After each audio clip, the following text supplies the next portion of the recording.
welcome to the final episode of this first season of Humans of Clinical Academia.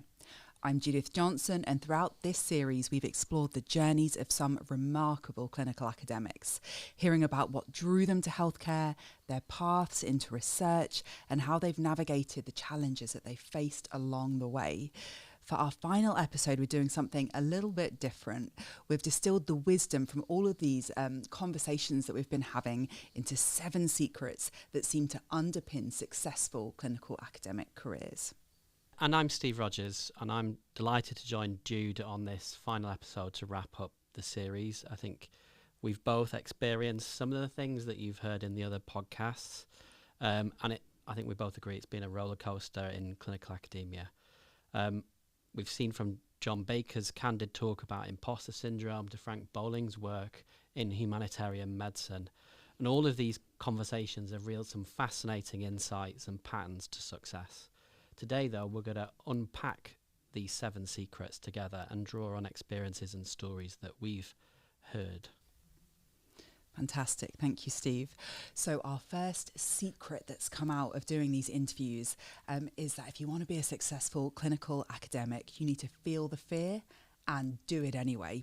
This has come out of several of the episodes that we've recorded. First of all, there was John Baker in episode 1, and he talks about his ongoing imposter syndrome. Despite all the success that he's had, he says that imposter syndrome is still a thing that he experiences on a regular basis. Karina Lovell in episode 6 talks about having to put yourself out there with collaborators. I don't know about you, but having to contact people or introduce myself to people I haven't met can be really scary. But she said that we just have to do that, feel the fear and do it anyway. There's also been several guests that we've had who have talked about being the first in their families to go to university, being the first generation. The most striking example of this would be Tony Redmond in episode 3, who described coming from the lowest socioeconomic sector of society and finding himself at medical school and just feeling really out of place. But he stuck with it and he carried on despite that. So, Steve, I really want to ask you, have you ever had to push through major fears in your career? I think, like most clinical academics, we've all had major fears. For me, mine was leaving a substantive clinical post and moving to a fixed-term clinical academic post, and that balance of risk of not having future employment versus reward of actually developing a career that I wanted to do that allowed me to combine both of my interests. So yeah, for me it was that financial fear of not having the job security in 4 or 5 years time that you have from a full-time NHS post. And what's worked for you when facing that situation and other intimidating situations? Yeah, so I come from a family that I'm the first generation not to go into the military, and I, in a roundabout way, was the first generation to go to university, sort of. My mum went to university as a mature student in her mid-40s for teacher training, so she didn't quite experience university in the same way. But I think I was brought up to do it anyway, do what you're scared of. And it works, I think, to a degree. But I agree with what Tony Redmond said about feeling slightly out of place. I think it took me longer than some to get used to university. Mm. So, Jude, what guest and their experience with fear hit home for you personally? I think it would be John Baker in that episode 1 where I asked him about imposter syndrome. And actually I asked it him in the context of, what advice would you have for an early career academic experiencing imposter syndrome? And he just laughed and said that's something he still experiences. Now, I've worked with John for years. He's definitely been a kind of mentor for me. He's been a great collaborator and he is very successful. And to hear him saying that really genuinely shocked me. I didn't initially quite know how to respond. And I guess what it shows me is that to some extent, feeling like an imposter, I think is something that we all have to live with. And I think feeling like an imposter is something that comes up when you're stretching yourself. Because essentially, it's the feeling that you get when you feel like maybe I don't quite belong here. Maybe there's some things that I don't yet know. And if you don't feel like that sometimes, if you always feel comfortable, it suggests you're not doing those things, the new things, the challenging things that are going to bring you on. Okay, so if I was a new PhD student and you were mentoring me, how would you talk about that with me? Do you know, I'm really harsh actually when this comes up, because I don't want to dwell on it. And when people bring it up, they're often bringing it up in the context of, but I shouldn't have to do that. I feel like such an imposter. It's like an excuse or a barrier. And so actually what I say is it doesn't matter. The feeling is not indicative usually of your capacity or your competence in an area. I often think of those people that just seem to step into things, make a bit of a mess of it and a bit of a hash of it. I can tell you they're not experiencing imposter syndrome, almost definitely. The people that are experiencing that are the ones who are conscientious. They care, they want to do well. So when people bring it up, I'm inclined just to shrug it off and say, well, okay, that's a feeling. Let's put that to one side. What are the actual facts of the situation? What do you need to know to be able to do this job? And often the things that signal to people that they're an imposter are not the things that are fundamentally to do with competence, ability, and, you know, the change that they will be able to make in that situation. Yeah, absolutely. I'd agree. I think mentors are often that voice of reason. So another secret that came out was to take opportunities as and when they arise, and we had various guests that kind of touched on that point, from Rachel Elliott being offered a PhD opportunity that perhaps she wasn't expecting, or Tony Redman looking at a gap in his clinical practice of emergency medicine and then developing the South Manchester Emergency Response Team that led to the NCO that was UK Med. And Dawn Dowding also talked about this twice through her Harkness Fellowship that led to then going back to Columbia in the States for the second time. What unexpected door opened for you that changed everything? After I completed my doctorate in clinical psychology, so I did my PhD and then I went and did my practitioner training doctorate. My PhD was quite a traditional psychology PhD in some ways. And when I got into practice, you spend 3 years in the NHS when you're training to become a clinical psychologist, I started to see all these other things that I found really interesting, and I wanted to see change, you know, things like bullying and how that impacts care delivery, all of these questions that I had, but I didn't know how you could approach that with research. I felt it needed research, but I didn't know how one would do such research. And I literally asked around, and the people that I was working with didn't really seem to know what I was even talking about, to be honest.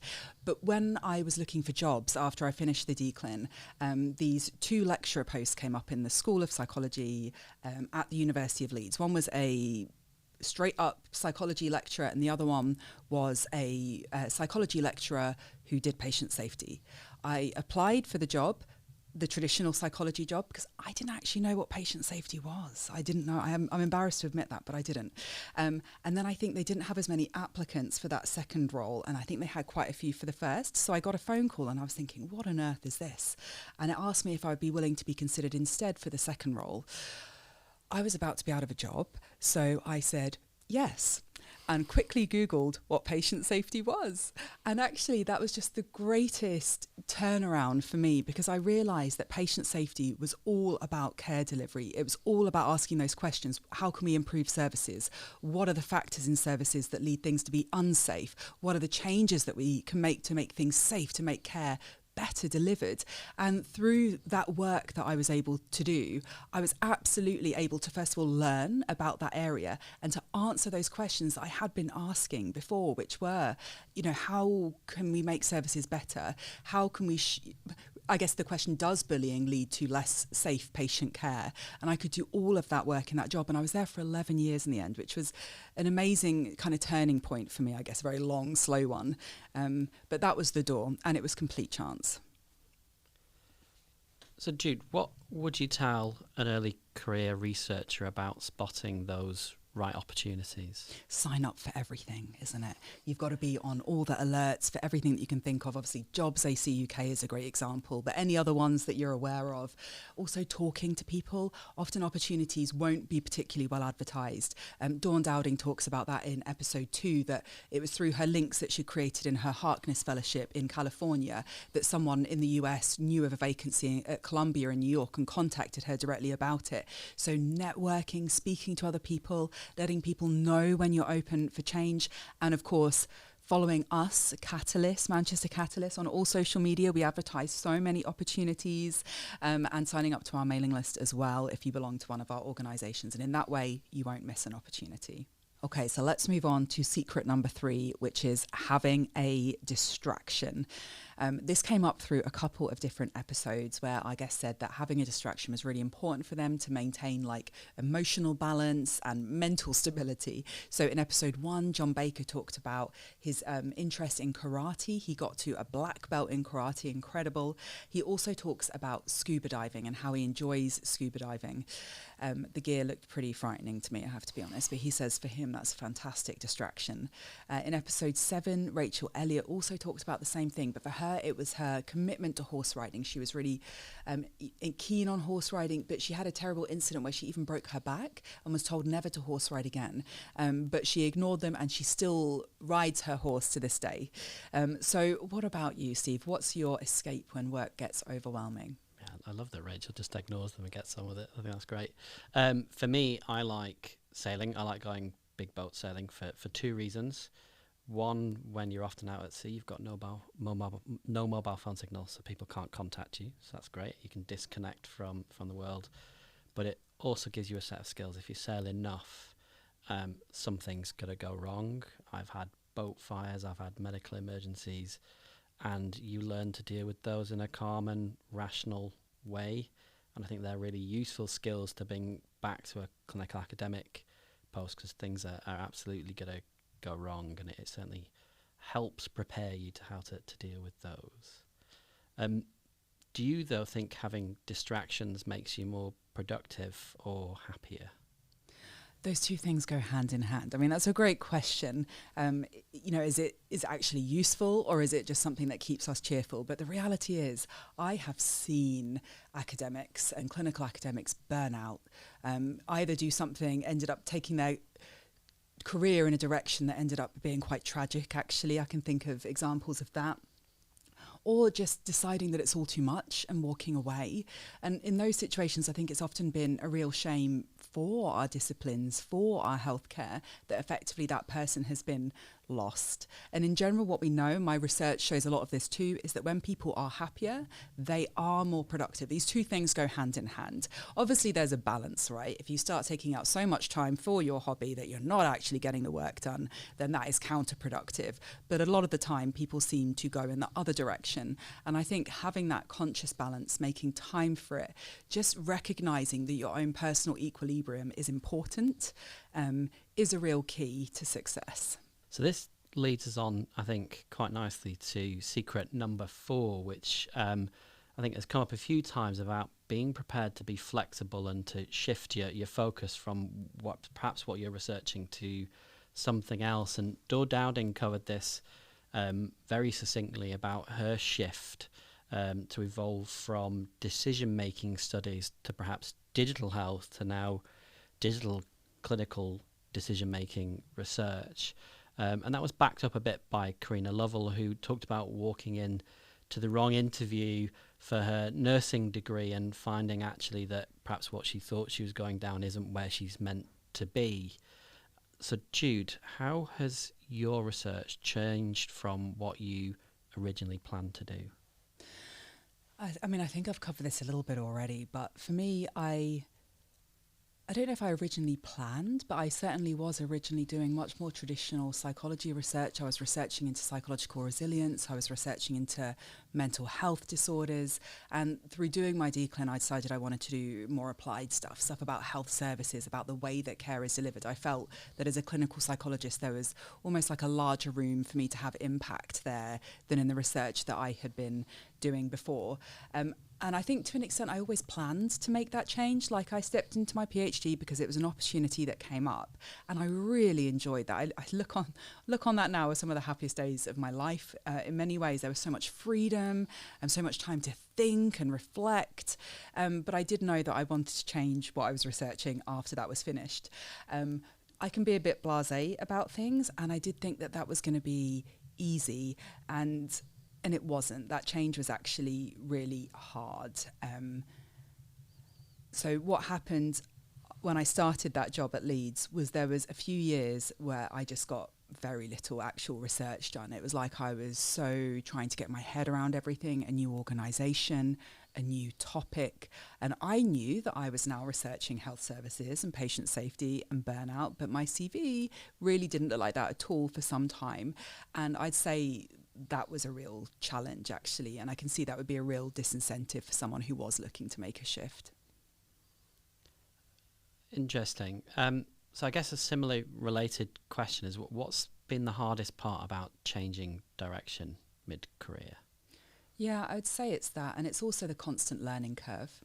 So I think when you are open to change, you're looking to do new things, relevant things, also to have your research being relevant for current funding opportunities.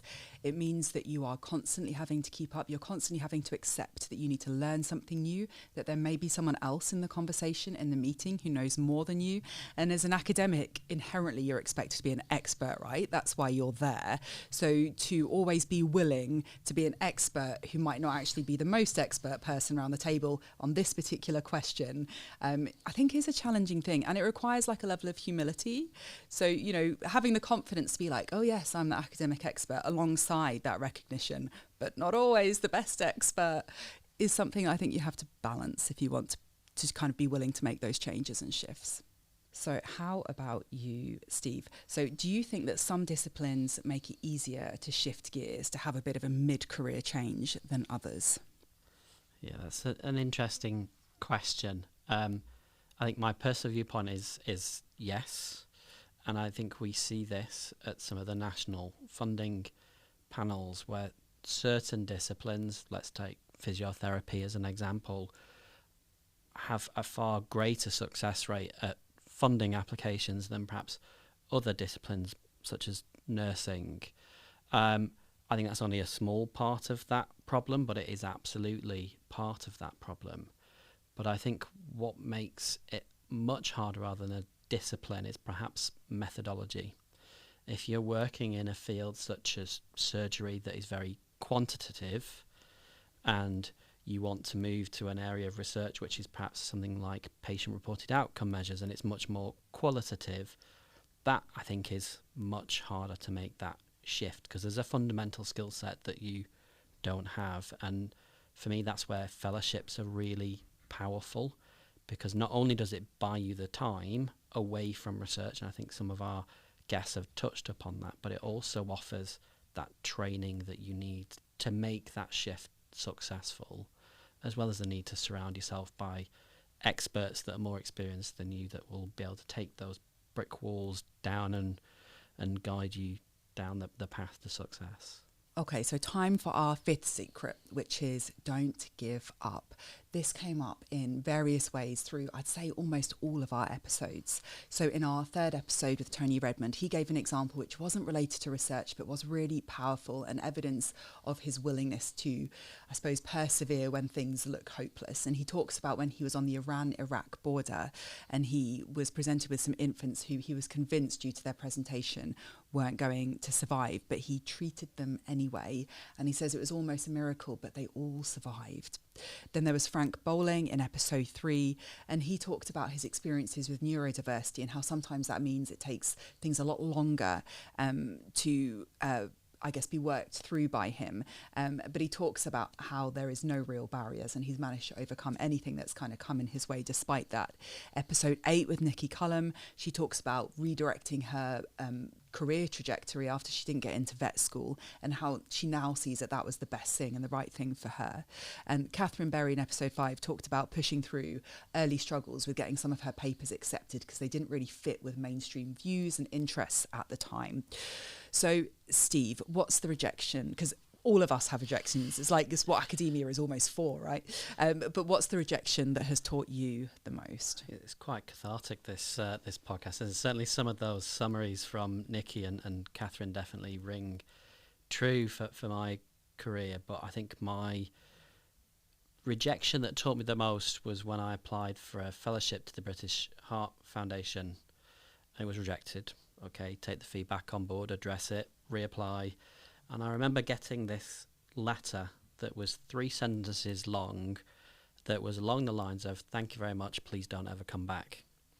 And I remember going back to Frank Bowling's office and going, what on earth do I do now? And we took the application, we copied it word for word, pasted it into an IHR template and submitted it, and I was very fortunate to get to interview. And I think that for me teaches the power of the right place for the right application at the right time, but also the power of having that other person that can go, don't worry, it will be okay, we'll get through this. How do you keep going when things aren't working out?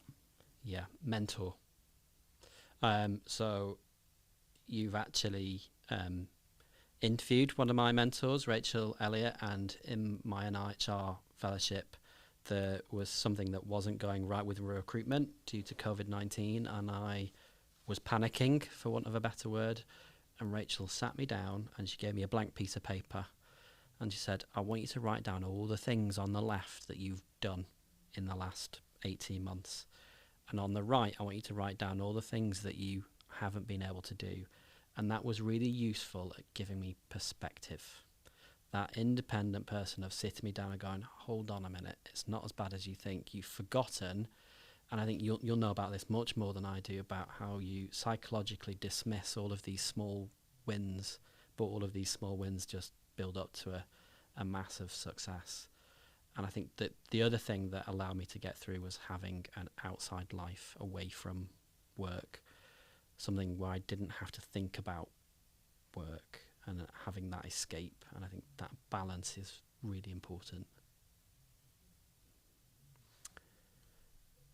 So how do you help your students develop that thick skin? If I was sitting in front of you, what would you say? I think it helps to have gone through it yourself. I have been around a little while now, and certainly there are some rejections that still really get to you. I think the more time you invest, the more hope you invest in something, the harder rejection is. But for example, with a lot of my students, it's paper rejections that they're experiencing. And sometimes it can be several times in a row. In fact, recently one of my PhD students, I think he's had quite a few on the trot of just desk rejections. And in our meeting, I could tell that he was meeting one of those points where you start to question, what is the purpose of my life? Am I doing the right thing? Am I wasting my life? Have I made all the wrong decisions? I don't know if you get those moments, Steve. I get those moments. Absolutely. I could tell he was there. But I also could see, because he hadn't been consulting us every time he had resubmitted to a new journal, he'd been choosing that they just weren't the right fit. And that was what the desk rejection was telling us. So he was saying, he's reflecting on it. He's going to, and I said, well, actually, I've read it. I think it's a good paper. It's well written. The title is actually fine. Don't worry about that. I just think the journals you've been selecting are not a good fit, and I think that's actually what's been happening. So we then talked it through, created a strategy for his next submission and the one after that if necessary. But I think it just helps to have gone through it yourself. I don't have anything really good apart from that. I mean, Rachel's strategy of giving you a piece of paper and telling you to write down all the other stuff, that's genius. A great way of putting stuff in perspective. So maybe I'll pick up on that too. So secret number 6 that I think rang out from the podcast was doing something that you believe in. And that was touched upon by Catherine Berry when she was talking about championing her work in family relationships in psychosis, when perhaps others in her field weren't so keen on that area. And Rachel Elliott brought up her experience of mentoring international pharmacists to build a global clinical academic research capacity beyond just the UK. And Frank Bowling also provided examples of when he was giving care in a humanitarian crisis based on his deep conviction of that this was the right thing for him to do from such an early age. So my question for you is, how do you balance doing what matters versus what is going to be funded? That is such a good question. And my first thought was, I think I always do what matters. And maybe I need to sometimes be a bit more strategic. But I think the reality is I've always wanted to do what matters, because I mean, we can research all kinds of things, right? There's so much that we don't know. So making that choice about what it is that you want to do, for me, it's always been important that it feels like it's something that matters, because otherwise I just know I wouldn't be able to motivate myself to do this. Then it just becomes a job. It just becomes about a salary. And frankly, we all know that there are better salaries to be had. If you want to choose research, it is a heart thing. But for me, I suppose, in terms of doing what matters versus what gets funded, for me, the kind of strategic element has been in thinking, okay, this is what matters. This is what I want to do. What angle, what slant can I put on it that's going to make it fundable? I mean, that's an ongoing question. With so many things that I am working on at the moment, I'm often thinking, okay, so what is the angle that the funder is going to be interested in? And sometimes that's very explicit. So an example would be, I was doing research on a psychological intervention, a CBT-based intervention, to help prepare healthcare professionals and students for involvement in stressful healthcare events. And then it turned out that the BMA had one funding opportunity that was specifically for medical students. I hadn't actually tested the intervention. I tested it in all kinds of groups, but not medical students. But for that application, I very much wanted to test it in medical students. And it was successful, and it's led on to the trial that I'm doing now. So I guess for me, and maybe it's an ongoing question as well, how much do you compromise on doing what is maybe a national priority that's going to get funded versus what you want and your passion? It is a bit of an ongoing question. I try to work through it. What about you, Steve? What's the driving belief behind your work? Yeah, that's an interesting question. I think, like the guests that you've heard from and your experience, I think it comes from that personal experience that you've had. I could sit here and tell you that all my work meets national priorities. We all write that in a grant application, and it's true, it does. And the research questions I work on come from my clinical practice of patients with peripheral arterial disease. We're very good at treating that, but we're very poor at keeping them alive for long enough to experience the benefits and the quality of life from that. But I think my work is probably stemming from a childhood experience of my maternal grandmother dying of a heart attack. So my work is all about developing screening diagnostics and building prediction models to identify who's at risk, so that my medical colleagues can then implement a bespoke intervention to try and change that risk and alter it. And I think that's been the mainstay of my work for certainly the last 5 to 10 years. It's time to move on to secret number 7, which is create a team. This came up through most of our interviews, I would say, starting in episode 1 with John Baker. He talks about the importance of finding people that you can really trust. Episode 3, Tony Redmond, he talked about a little bit different again, but the importance of teams and interdisciplinary teams, multidisciplinary teams for international humanitarian work, and saying that everybody is important. All the disciplines have a really important role to play. Similarly with Frank Bowling, in episode 4, he talks about creating multidisciplinary teams across borders, that having that right range of people with all their different skills is the most important thing. So, Steve, how do you go about building a team that works? Yeah, I think that's the $1 million question, isn't it?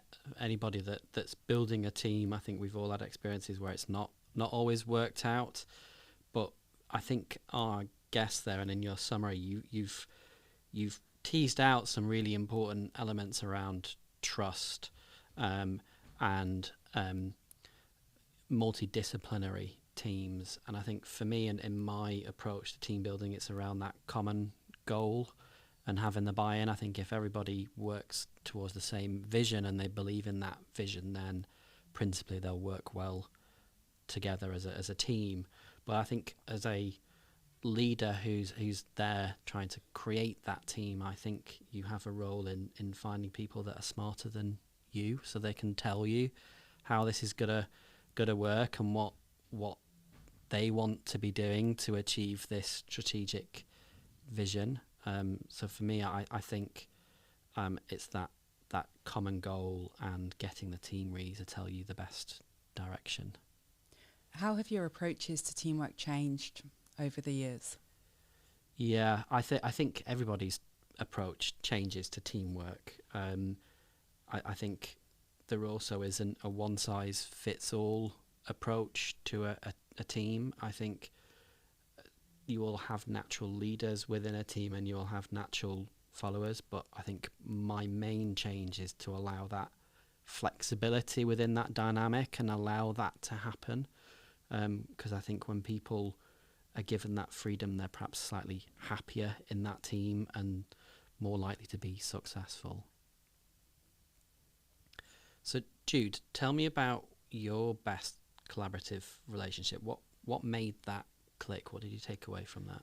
Oh, it's such a good question, because I've had so many collaborations over the years. Nikki Cullum, in her episode 8, talks about how doing health research is a team sport inherently. And I could think of so many examples, but actually the one that I want to focus on is not research. It was our Athena Swan team. So when I was back at Leeds in the School of Psychology, I was Athena Swan lead for them. And for anyone who doesn't know, Athena Swan is a gender equality charter in the UK. So I was leading our work in that area and reporting back on all the projects and improvements that we'd made as a school over the past 5 years and writing our action plan for the future. And it was a bit hectic, and there were points at which I wasn't quite sure if this was going to work out in terms of resourcing. The school was under pressure, so getting people released to help me with all of that. But actually we had all the right people come together. I had some support from above, so I had a fantastic project manager come from the faculty to help. And I realise now, I look back on that, because it felt in some ways like we were under so much pressure, but it was a real golden time. And I think the gold was brought by our shared vision and values, that the people that were there in that team were there because they wanted to see a change. They wanted to see better gender equality. They wanted to see improvements, fairness, support, greater workplace well-being, all linked with gender equality. And that just made it a really special time. And so when we had success with that, it really felt like a team success. I think it can be hard to create that sometimes, but when it happens, it feels just like how life was meant to be. Interesting experience. We're almost at the end of this podcast, but before we wrap this up, I want to ask you a final question. We've gone through all of these secrets. Which do you think is the most crucial? Don't give up. Which number is that? I didn't have to think about this at all. Number 5. Personally, I think clinical academic careers and academic careers probably more broadly, you feel like they're weighted against you. Or maybe I should speak for myself. I feel like they can be weighted against me sometimes in terms of the rate of bad things happening, grant applications being rejected, papers being rejected, to papers being accepted, grants being awarded. And you know, if you're awarded a grant, you then have to do the grant. So it can sometimes feel like a lot of rejection coupled with a lot of responsibility and a lot of challenges. The wins are massive though, and I think the reality is that for those of us in these careers, sometimes it can feel like a rock and a hard place, and that you can feel like, oh, this is just too hard, but I don't really want to do anything else either. And I think that number 5, don't give up. If you keep going, you will get there. And I remember, I don't know who said it to me, but it stuck with me, and it's come up in my mind so many times over the years. If it's all going wrong, it's the middle of the story. Don't give up now, because you won't finish the story. If you keep going, it will come good. And if you let go now, you're not going to see that happen. And I always want to hold on to that. And I suppose that's maybe a message I try and convey to my students when they're having all their papers rejected. They get accepted eventually. They do. They always do. So I think for me, number 5 is the most crucial one. But what about you? What do you think, Steve? I think there are other secrets. And I always like the mantra. I can hear Karina Lovell in my practice interview for the NLHR going, that's too complicated. That's too complicated. Simple is always better.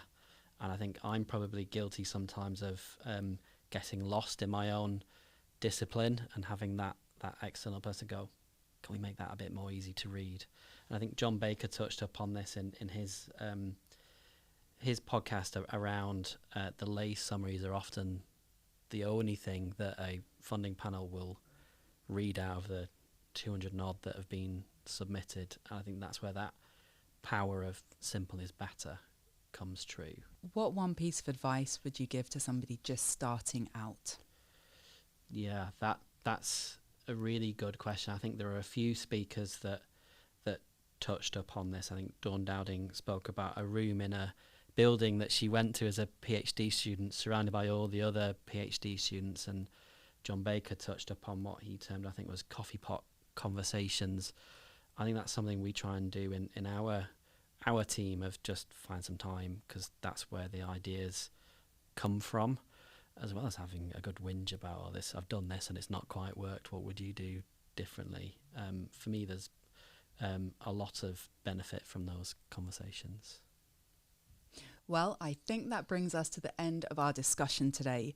Dr. Steve Rogers, thank you so much for joining me to co-host today. And thanks also to all our guests this season.